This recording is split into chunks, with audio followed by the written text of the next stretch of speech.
The Souls of Black Folk by W.E.B. Du Bois. Chapter 2 of the Dawn of Freedom.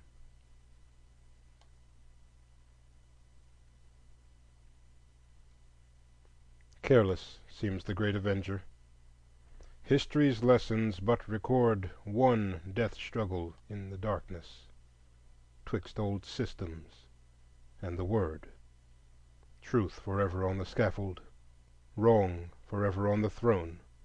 Yet that scaffold sways the future, and behind the dim unknown standeth God within the shadow, keeping watch above His own. Lowell.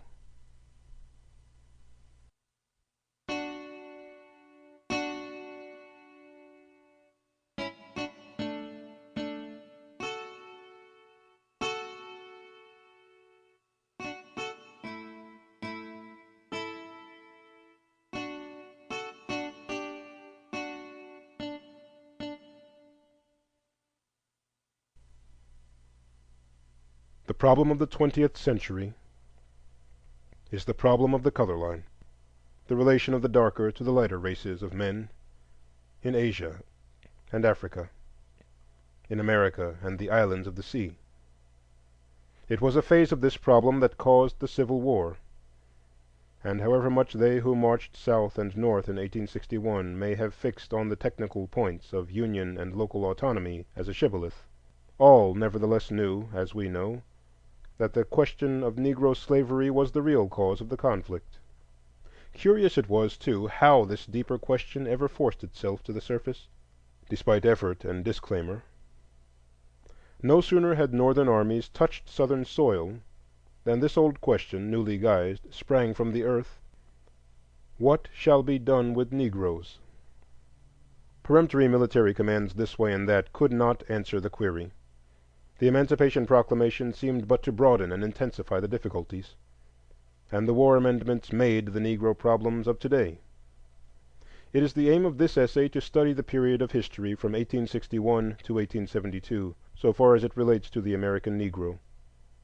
In effect, this tale of the dawn of freedom is an account of that government of men called the Freedmen's Bureau, one of the most singular and interesting of the attempts made by a great nation to grapple with vast problems of race and social condition.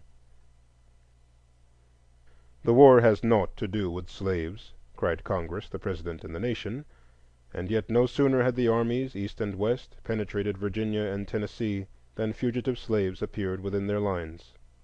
They came at night, when the flickering campfires shone like vast unsteady stars along the black horizon. Old men and thin, with gray and tufted hair; women with frightened eyes, dragging whimpering, hungry children; men and girls, stalwart and gaunt, a horde of starving vagabonds, homeless, helpless, and pitiable in their dark distress. Two methods of treating these newcomers seemed equally logical to opposite sorts of minds. Ben Butler in Virginia quickly declared slave property contraband of war and put the fugitives to work, while Fremont in Missouri declared the slaves free under martial law. Butler's action was approved, but Fremont's was hastily countermanded, and his successor, Halleck, saw things differently. "Hereafter," he commanded, "no slaves should be allowed to come into your lines at all. If any come without your knowledge, when owners call for them, deliver them." Such a policy was difficult to enforce. Some of the black refugees declared themselves freemen, others showed that their masters had deserted them, and still others were captured with forts and plantations. Evidently, too, slaves were a source of strength to the Confederacy, and were being used as laborers and producers. "They constitute a military resource," wrote Secretary Cameron, late in 1861, "and being such that they should not be turned over to the enemy is too plain to discuss." So gradually the tone of the army chiefs changed. Congress forbade the rendition of fugitives, and Butler's contrabands were welcomed as military laborers. This complicated rather than solved the problem, for now the scattering fugitives became a steady stream, which flowed faster as the armies marched. Then the long-headed man with care-chiseled face, who sat in the White House, saw the inevitable and emancipated the slaves of rebels on New Year's, 1863. A month later, Congress called earnestly for the Negro soldiers whom the Act of July, 1862, had half-grudgingly allowed to enlist. Thus the barriers were leveled, and the deed was done. The stream of fugitives swelled to a flood, and anxious army officers kept inquiring, "What must be done with slaves arriving almost daily? Are we to find food and shelter for women and children?" It was a Pierce of Boston who pointed out the way, and thus became in a sense the founder of the Freedmen's Bureau.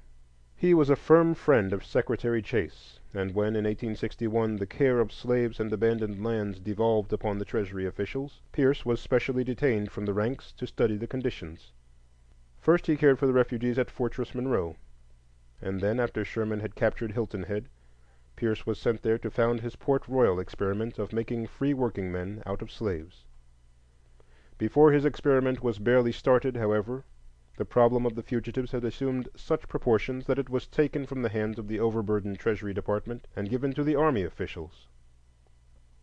Already centers of massed freedmen were forming at Fortress Monroe, Washington, New Orleans, Vicksburg and Corinth, Columbus, Kentucky, and Cairo, Illinois, as well as at Port Royal. Army chaplains found here new and fruitful fields. Superintendents of contrabands multiplied, and some attempt at systematic work was made by enlisting the able-bodied men and giving work to the others. Then came the Freedmen's Aid Societies, born of the touching appeals from Pierce and from these other centers of distress. There was the American Missionary Association, sprung from the Amistad, and now full-grown for work, the various church organizations, the National Freedmen's Relief Association, the American Freedmen's Union, the Western Freedmen's Aid Commission, in all 50 or more active organizations, which sent clothes, money, school books, and teachers southward. All they did was needed, for the destitution of the freedmen was often reported as too appalling for belief, and the situation was daily growing worse rather than better. And daily, too, it seemed more plain that this was no ordinary matter of temporary relief, but a national crisis, for here loomed a labor problem of vast dimensions. Masses of Negroes stood idle, or if they worked spasmodically were never sure of pay, and if perchance they received pay, squandered the new thing thoughtlessly. In these and other ways were camp life and the new liberty demoralizing the freedmen. The broader economic organization thus clearly demanded sprang up here and there as accident and local conditions determined. Here it was that Pierce's Port Royal plan of leased plantations and guided workmen pointed out the rough way. In Washington, the military governor, at the urgent appeal of the superintendent, opened confiscated estates to the cultivation of the fugitives, and there in the shadow of the dome gathered black farm villages. General Dix gave over estates to the freedmen of Fortress Monroe, and so on, south and west. The government and benevolent societies furnished the means of cultivation, and the Negro turned again slowly to work. The systems of control thus started rapidly grew here and there into strange little governments, like that of General Banks in Louisiana, with its 90,000 black subjects, its 50,000 guided laborers, and its annual budget of $100,000 and more. It made out 4,000 payrolls a year, registered all freedmen, inquired into grievances and redressed them, laid and collected taxes, and established a system of public schools. So too, Colonel Eaton, the superintendent of Tennessee and Arkansas, ruled over 100,000 freedmen, leased and cultivated 7,000 acres of cotton land, and fed 10,000 paupers a year. In South Carolina was General Saxton, with his deep interest in black folk. He succeeded Pierce and the Treasury officials, and sold forfeited estates, leased abandoned plantations, encouraged schools, and received from Sherman, after that terribly picturesque march to the sea, thousands of the wretched camp followers. 3 characteristic things one might have seen in Sherman's raid through Georgia, which threw the new situation in shadowy relief: the conqueror, the conquered, and the Negro. Some see all significance in the grim front of the destroyer, and some in the bitter sufferers of the lost cause. But to me, Neither soldier nor fugitive speaks with so deep a meaning as that dark human cloud that clung like remorse on the rear of those swift columns, swelling at times to half their size, almost engulfing and choking them. In vain were they ordered back. In vain were bridges hewn from beneath their feet. On they trudged and writhed and surged until they rolled into Savannah, a starved and naked horde of tens of thousands. There, too, came the characteristic military remedy. The islands from Charleston south, the abandoned rice fields along the river for 30 miles back from the sea, and the country bordering the St. Johns River, Florida, are reserved and set apart for the settlement of Negroes now made free by act of war. So read the celebrated Field Order No. 15. All these experiments, orders, and systems were bound to attract and perplex the government and the nation. Directly after the Emancipation Proclamation, Representative Eliot had introduced a bill creating a Bureau of Emancipation, but it was never reported. The following June, a committee of inquiry appointed by the Secretary of War reported in favor of a temporary bureau for the improvement, protection, and employment of refugee freedmen, on much the same lines as were afterward followed. Petitions came in to President Lincoln from distinguished citizens and organizations, strongly urging a comprehensive and unified plan of dealing with the freedmen under a bureau which should be charged with the study of plans and execution of measures for easily guiding and in every way judiciously and humanely aiding the passage of our emancipated and yet to be emancipated blacks from the old condition of forced labor to their new state of voluntary industry. Some half-hearted steps were taken to accomplish this, in part by putting the whole matter again in charge of the special Treasury agents.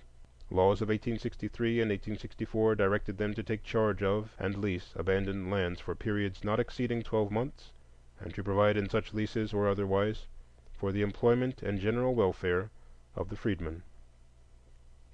Most of the Army officers greeted this as a welcome relief from perplexing Negro affairs, and Secretary Fessenden, July 29, 1864, issued an excellent system of regulations, which were afterward closely followed by General Howard.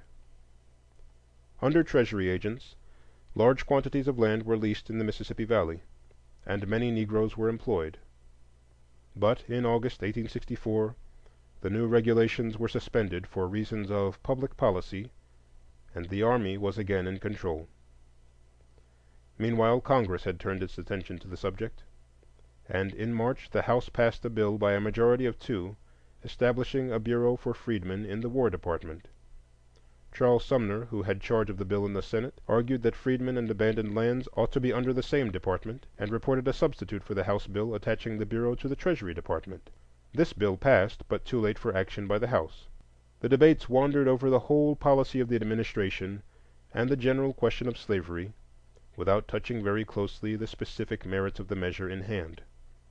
Then the national election took place, and the administration, with a vote of renewed confidence from the country, addressed itself to the matter more seriously.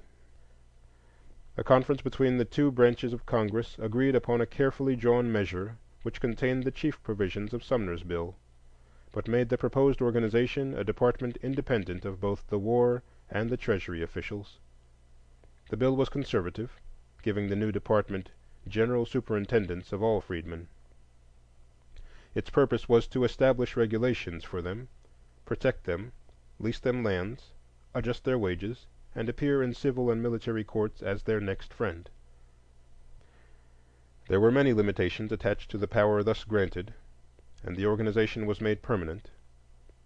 Nevertheless, the Senate defeated the bill, and a new conference committee was appointed. This committee reported a new bill February 28th, which was whirled through just as the session closed, and became the Act of 1865, establishing in the War Department a Bureau of Refugees, Freedmen, and Abandoned Lands. This last compromise was a hasty bit of legislation, vague and uncertain in outline. A bureau was created to continue during the present War of Rebellion and for 1 year thereafter, to which was given the supervision and management of all lands and the control of all subjects relating to refugees and freedmen, under such rules and regulations as may be presented by the head of the Bureau and approved by the President. A commissioner appointed by the President and the Senate was to control the Bureau, with an office force not exceeding 10 clerks.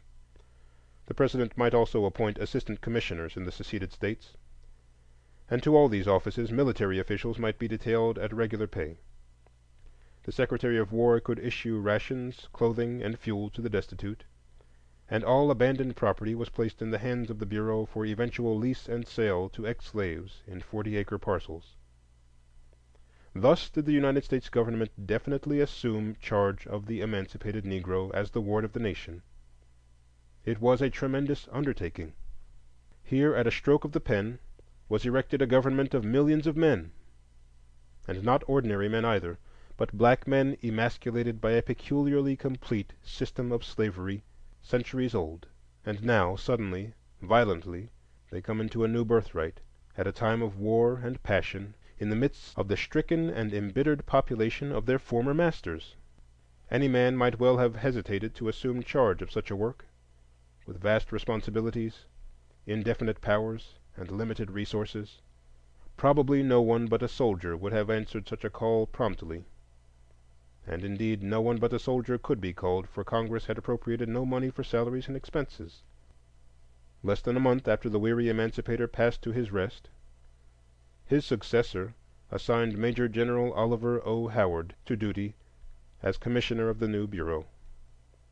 He was a Maine man, then only 35 years of age. He had marched with Sherman to the sea, had fought well at Gettysburg, and but the year before had been assigned to the command of the Department of Tennessee. An honest man with too much faith in human nature, little aptitude for business and intricate detail, he had had large opportunity of becoming acquainted at first hand with much of the work before him. And of that work it has been truly said that no approximately correct history of civilization can ever be written which does not throw out in bold relief as one of the great landmarks of political and social progress the organization and administration of the Freedmen's Bureau. On May 12, 1865, Howard was appointed, and he assumed the duties of his office promptly on the 15th, and began examining the field of work. A curious mess he looked upon: little despotisms, communistic experiments, slavery, peonage, business speculations, organized charity, unorganized almsgiving, all reeling on under the guise of helping the freedmen, and all enshrined in the smoke and blood of the war and the cursing and silence of angry men. On May 19th, the new government, for a government it really was, issued its constitution. Commissioners were to be appointed in each of the seceded states, who were to take charge of all subjects relating to refugees and freedmen, and all relief and rations were to be given by their consent alone. The Bureau invited continued cooperation with benevolent societies, and declared it will be the object of all commissioners to introduce practicable systems of compensated labor and to establish schools. Forthwith 9 assistant commissioners were appointed. They were to hasten to their fields of work, seek gradually to close relief establishments and make the destitute self-supporting, act as courts of law where there were no courts, or where Negroes were not recognized in them as free, establish the institution of marriage among ex-slaves and keep records, see that freedmen were free to choose their employers, and help in making fair contracts for them. And finally, the circular said, simple good faith, for which we hope on all hands for those concerned in the passing away of slavery, will especially relieve the assistant commissioners in the discharge of their duties toward the freedmen, as well as promote the general welfare.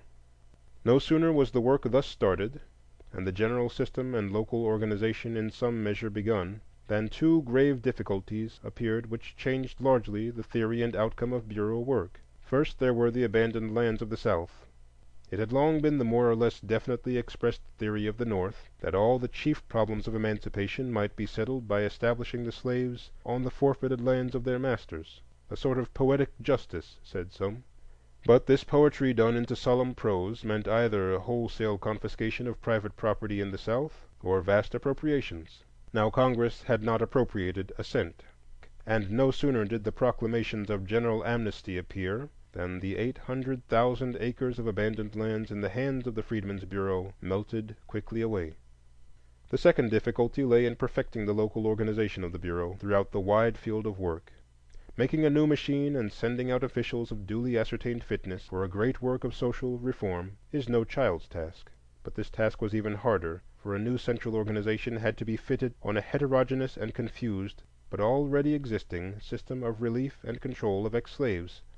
and the agents available for this work must be sought for in an army still busy with war operations, men in the very nature of the case ill fitted for delicate social work, or among the questionable camp followers of an invading host.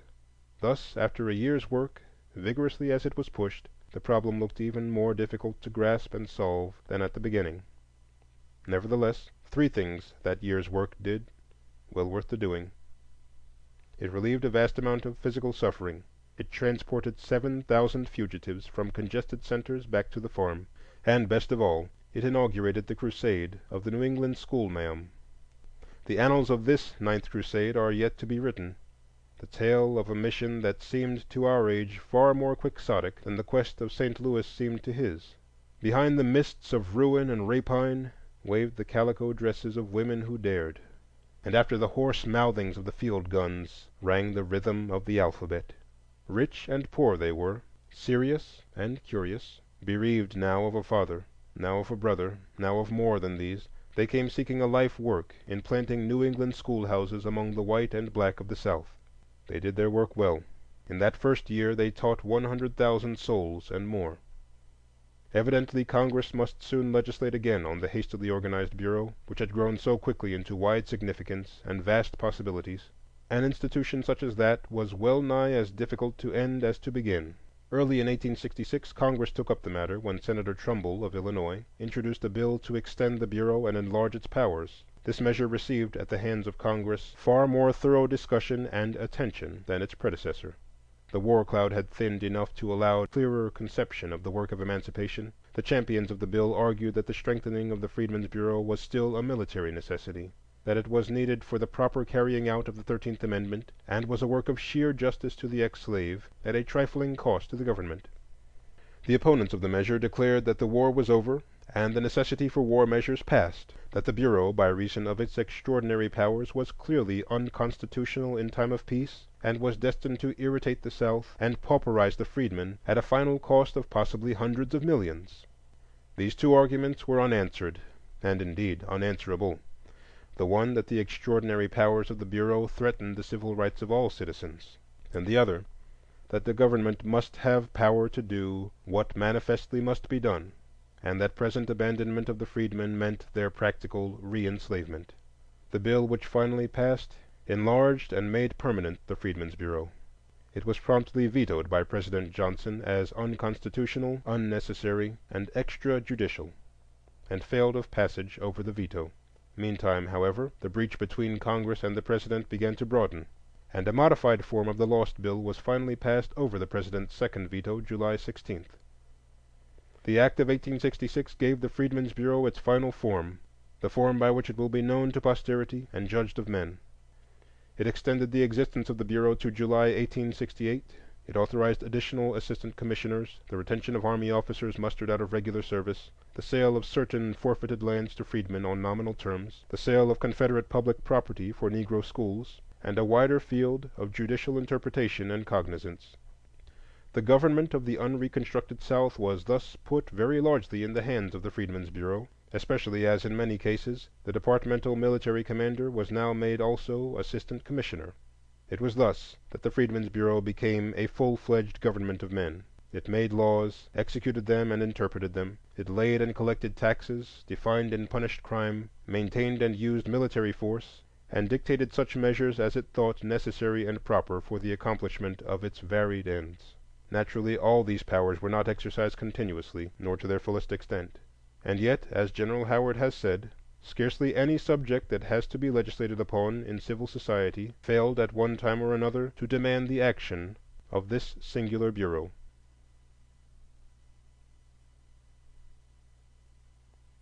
End of Chapter 2, Part 1.